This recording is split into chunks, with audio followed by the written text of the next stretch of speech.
வணக்கம். தினமலர்.com மாலை 4 மணி செய்திகள். முக்கிய நிகழ்வுகள். மும்பை கடலில் கடற்படை நீர்மூழ்கியில் விபத்து, 2 அதிகாரிகள் மாயம். மயங்கி கிடந்த 7 வீரர்கள் ஹெலிகாப்டர் மூலம் மீட்பு. பாரதிய ஜனதா கூட்டணியில் இடம் பிடித்தார் ராம்விலாஸ் பாஸ்வான். பீகாரில் 8 தொகுதிகளை ஒதுக்கி உடன்பாடு. காங்கிரசுடன் இணைகிறது தெலங்கானா ராஷ்டிரிய சமிதி. தெலங்கானாவில் முதல்வர் பதவியை சந்திரசேகர் ராவுக்கு அளிக்க காங்கிரஸ் சம்மதம். விரிவான செய்திகள். மும்பை கடல் பகுதியில் பயிற்சியில் ஈடுபட்டிருந்த இந்திய கடற்படையின் நீர்மூழ்கி கப்பல் விபத்துக்குள்ளானது. இதில் காயமடைந்த 7 வீரர்கள் ஹெலிகாப்டர் மூலம் மீட்கப்பட்டனர். 2 அதிகாரிகளை காணவில்லை. இந்திய கடற்படைக்கு சொந்தமான INS சிந்து ரத்னா என்ற நீர்மூழ்கி கப்பல் மும்பை கடற்கரைக்கு அப்பால் புதன்கிழமை அதிகாலையில் பயிற்சியில் ஈடுபடுத்தப்பட்டிருந்தது.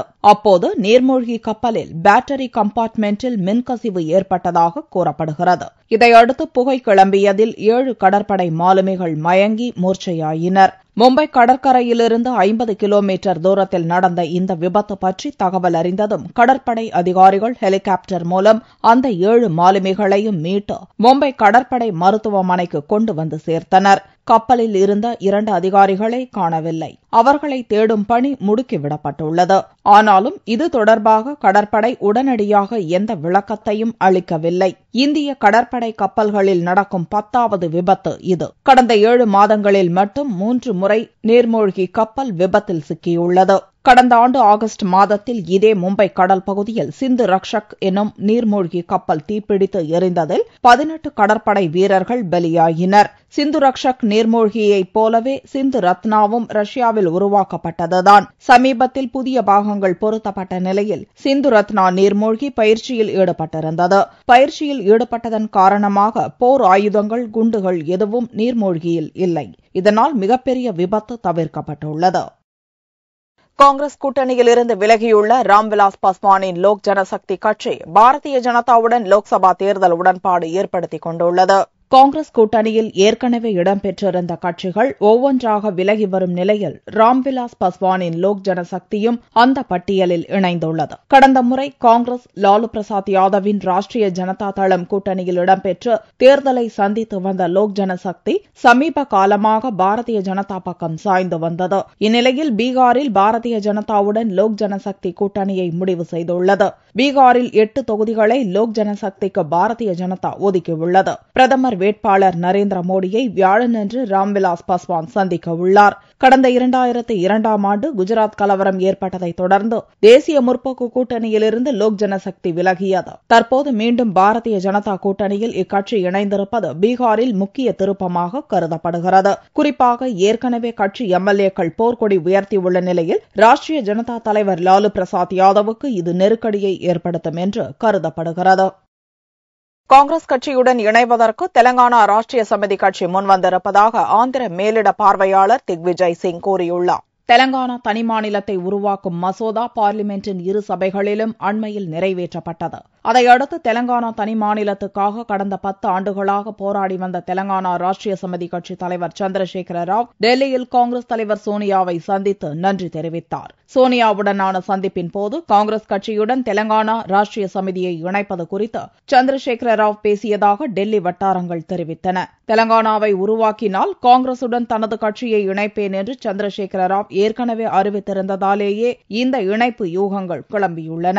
ஆனால் அரசியல் பேசவில்லை என்று சந்திரசேகர ராவ் திட்டவட்டமாக மறுத்தார். இந்நிலையில் சோனியா அறிவுறுத்தலின் பேரில் ஆந்திராவுக்கான காங்கிரஸ் மேலிட பிரதிநிதி திக்விஜய் சிங் டெல்லியில் சந்திரசேகர ராவுடன் கட்சிகள் இணைப்பு குறித்து பேச்சு நடத்தி வருகிறார். புதனன்று திக்விஜய் சிங் கூறுகையில் காங்கிரசுடன் இணைய தயாராவதற்கான அறிகுறிகளை தெலங்கானா ராஷ்டிரிய சமிதி கட்சி தரப்பு காட்டி வருவதாக தெரிவித்தார். இணைப்புக்கான வழிவகைகள் குறித்து ஆராய்ந்து வருவதாகவும் திக்விஜய் சிங் கூறினார். நாட்டின் 29வது மாநிலமாக உருவாகப் போகும் தெலங்கானாவில் காங்கிரசுடன் சந்திரசேகர ராவின் கட்சி இணைந்தால் இதற்கு பிரதிபலனாக தெலங்கானா சட்டசபை தேர்தலில் காங்கிரஸ் கூட்டணி வெற்றி பெற்றால் சந்திரசேகர ராவுக்கு முதல்வர் பதவி அளிக்கப்படும் என்றும் பேச்சு நடத்தப்பட்டு வருவதாக கூறப்படுகிறது. பாரதிய ஜனதா பிரதமர் வேட்பாளர் நரேந்திர மோடியை மத்திய அமைச்சர் சல்மான் குர்ஷித் கீழ்த்தரமான வார்த்தையில் விமர்சித்தது தேசிய அரசியலில் பெரும் சர்ச்சையை கிளப்பியுள்ளது. உத்தரப்பிரதேச மாநிலம் ஃபரூக்காபாத்தில் நடந்த பிரச்சார பொதுக்கூட்டத்தில் தொகுதி எம்பியும் மத்திய வெளியுறவுத்துறை அமைச்சருமான சல்மான் குர்ஷித் கலந்து கொண்டார். கூட்டத்தில் அவர் பேசும்போது 2002ஆம் ஆண்டு குஜராத்தில் நடந்த கலவரத்தை மாநில முதல்வர் நரேந்திர மோடி கையாண்ட விதத்தை கடுமையாக விமர்சித்தார். குஜராத் கலவரத்தில் மக்களை கொன்றதாக நாங்கள் உங்கள் மீது குற்றம் சுமத்தவில்லை என்று பேசிய சல்மான் குர்ஷித், மக்களை காக்க தவறிய செயல்திறனற்றவர் என்றுதான் குறை கூறுகிறோம் என்று கூறினார். செயல்திறனற்றவர் என்பதற்கு ஆண்மையற்றவர் என்ற அர்த்தத்தை தரும் நபுன்சக் என்ற வார்த்தையை சல்மான் குர்ஷித் பயன்படுத்தியது சர்ச்சையை ஏற்படுத்தியுள்ளது.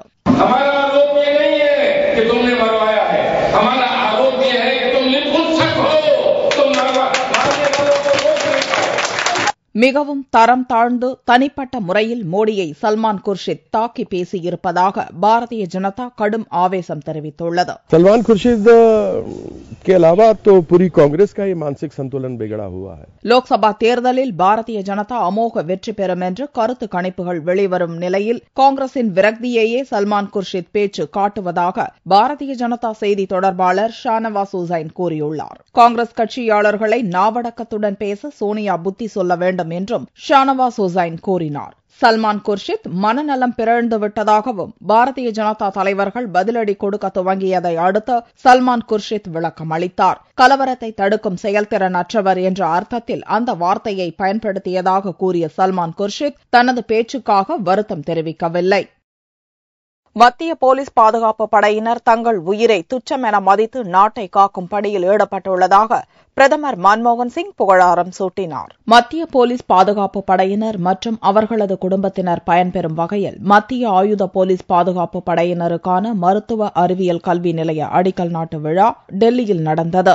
மத்திய உள்துறை அமைச்சர் சுஷில்குமார் ஷிண்டே தலைமையில் நடந்த இவ்விழாவில் பிரதமர் மன்மோகன் சிங் அடிக்கல் நாட்டி வைத்து பேசும்போது நக்சல் பாதித்த மாநிலங்கள் மற்றும் ஜம்மு காஷ்மீர் மற்றும் வடகிழக்கு மாநிலங்களில் மத்திய போலீஸ் பாதுகாப்பு படையினர் பாதுகாப்பு பணியில் ஈடுபடுத்தப்பட்டுள்ளதை சுட்டிக்காட்டினார். மிக மோசமான சூழலில் தங்களது உயிரை பொருட்படுத்தாமல் நாட்டுக்கு சேவை புரிவதாக மத்திய பாதுகாப்பு படையினரை புகழ்ந்த பிரதமர் அவர்களுக்கும் அவர்களது குடும்பத்தினருக்கும் சிறந்த வசதிகளை ஏற்படுத்தி தர மத்திய அரசு உறுதியுடன் இருப்பதாக கூறினார். Today marks a very important step forward towards the establishment of the Central Armed Police Forces Institute of Medical Sciences.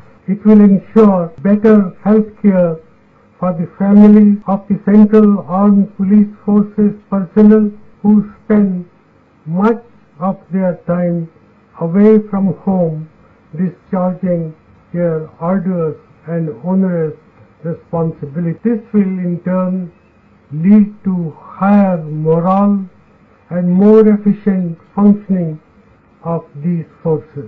1368 கோடி ரூபாய் மதிப்பீட்டில் உருவாக்கப்படவுள்ள இந்த மருத்துவ அறிவியல் நிலையத்தில் மல்டி ஸ்பெஷாலிட்டி மருத்துவமனை, மருத்துவ கல்லூரி, நர்சிங் மற்றும் பாராமெடிக்கல் கல்லூரிகள் ஆகியவை அமைக்கப்படவுள்ளன.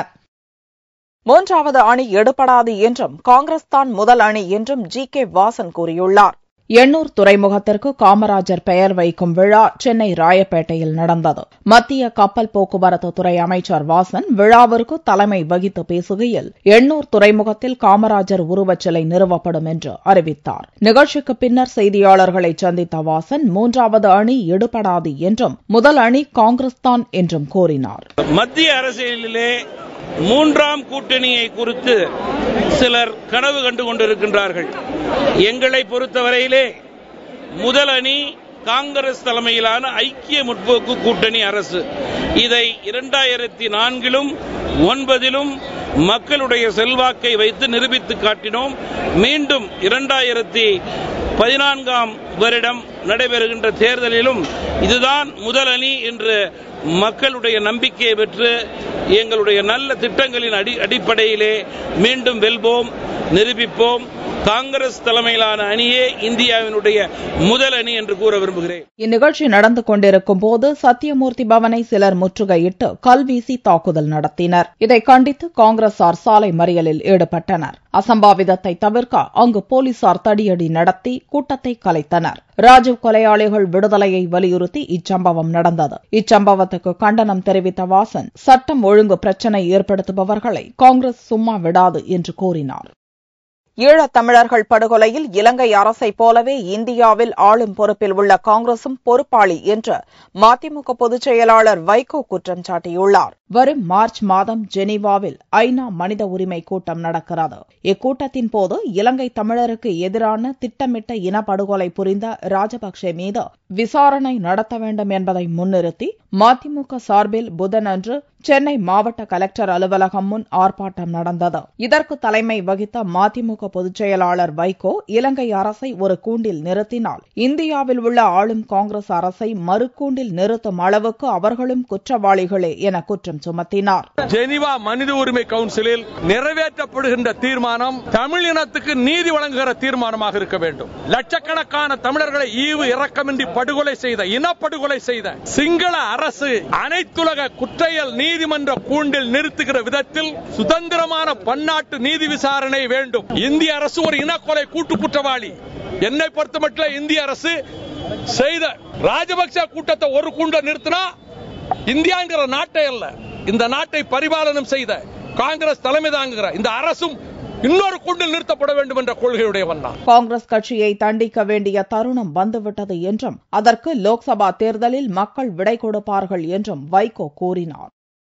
மத்திய அரசுக்கு இணையாக ஊதியம் வழங்க வலியுறுத்தி தமிழகம் முழுவதும் தொடக்கப்பள்ளி ஆசிரியர்கள் ஒருநாள் விடுப்பு எடுத்து போராட்டம் நடத்தினர். தமிழ்நாடு தொடக்கப்பள்ளி ஆசிரியர்கள் 7 அம்ச கோரிக்கைகளை வலியுறுத்தி கடந்த 21ஆம் தேதி பள்ளி கல்வி முதன்மை செயலாளரிடம் பேச்சு நடத்தினர். பேச்சுவார்த்தையில் சுமூக முடிவு எட்டப்படாத நிலையில் ஆசிரியர்கள் ஒருநாள் அடையாள வேலை நிறுத்தத்தில் ஈடுபட முடிவு செய்தனர். அதன்படி புதன்கிழமை அன்று தமிழகம் முழுவதும் தொடக்கப்பள்ளி ஆசிரியர்கள் விடுப்பு எடுத்து ஒருநாள் அடையாள வேலை நிறுத்தம் செய்தனர். தங்களுக்கு மத்திய அரசுக்கு இணையான ஊதியம் வழங்க வேண்டும் என்ற போராட்டத்தின் போது ஆசிரியர்கள் வலியுறுத்தினர். திருச்சியில் செவ்வாய்க்கிழமை அன்றே 1100 ஆசிரியர்கள் தொடக்க கல்வி அலுவலரிடம் விடுப்பு கடிதத்தை அளித்ததாக தொடக்கப்பள்ளி ஆசிரியர் கூட்டணியின் மாவட்ட செயலாளர் ஆல்பர்ட் தாஸ் தெரிவித்தார். தமிழ்நாடு தொடக்கப்பள்ளி ஆசிரியர் கூட்டணியின் சார்பாக 7 அம்ச கோரிக்கையை வலியுறுத்தி பல்வேறு கட்ட போராட்டங்கள் நடத்தியுள்ளோம்.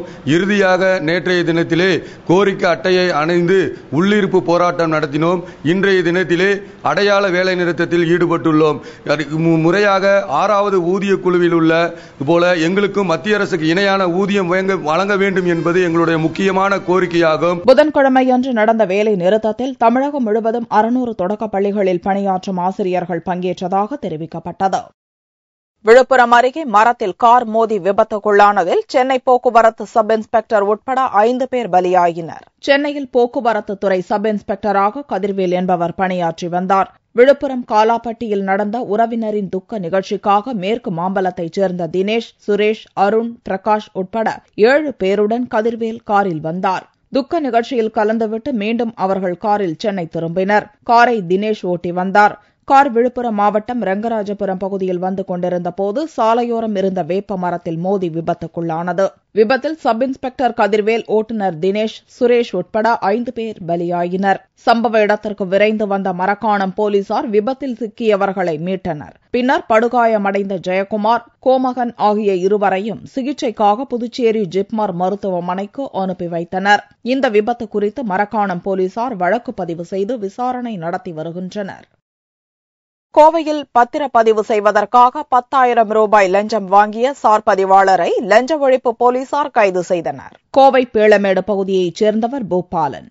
அவர் தனது பரம்பரை சொத்தை பத்திரப்பதிவு செய்வதற்காக சார் பதிவாளர் முத்துக்குமாரை அணுகினார். அப்போது பத்திரப்பதிவு செய்வதற்கு 10,000 ரூபாய் லஞ்சம் தர வேண்டும் என்று முத்துக்குமார் வலியுறுத்தினார். லஞ்சம் கொடுக்க விரும்பாத பூபாலன் இதுகுறித்து மாவட்ட லஞ்ச ஒழிப்பு போலீசாரிடம் புகார் கொடுத்தார். இதையடுத்து போலீசாரின் ஆலோசனைப்படி பூபாலன் ரசாயனம் தடவிய ரூபாய் நோட்டுகளை சார் பதிவாளர் முத்துக்குமாரிடம் கொடுத்தார். அப்போது அங்கு மறைந்திருந்த லஞ்ச ஒழிப்பு போலீசார் முத்துக்குமாரை சுற்றி வளைத்து கைது செய்தனர். பின்னர் அவருடைய அலுவலகத்தில் போலீசார் பல மணி நேரம் சோதனை நடத்தினர். இதைத் தொடர்ந்து நீதிமன்றத்தில் சார் பதிவாளர் முத்துக்குமார் ஆஜர்படுத்தப்பட்டு சிறையில் அடைக்கப்பட்டார். தங்கத்தின் விலையில் புதன்கிழமை அன்று சவரனுக்கு 8 ரூபாய் குறைந்திருந்தது. ஒரு சவரன் தங்கம் 23,000 ரூபாய்க்கு விற்பனையானது. 1 கிராம் ஆபரண தங்கம் 2,875 ரூபாயாக இருந்தது. வெள்ளி கிராமுக்கு 10 காசுகள் அதிகரித்து 1 கிராம் 52 ரூபாய் 30 காசுகளுக்கு விற்பனையானது. பார் வெள்ளியின் விலை 48,875 ரூபாயாக இருந்தது. மீண்டும் செய்திகள் இந்திய நேரப்படி இரவு 8 மணிக்கு. வணக்கம்.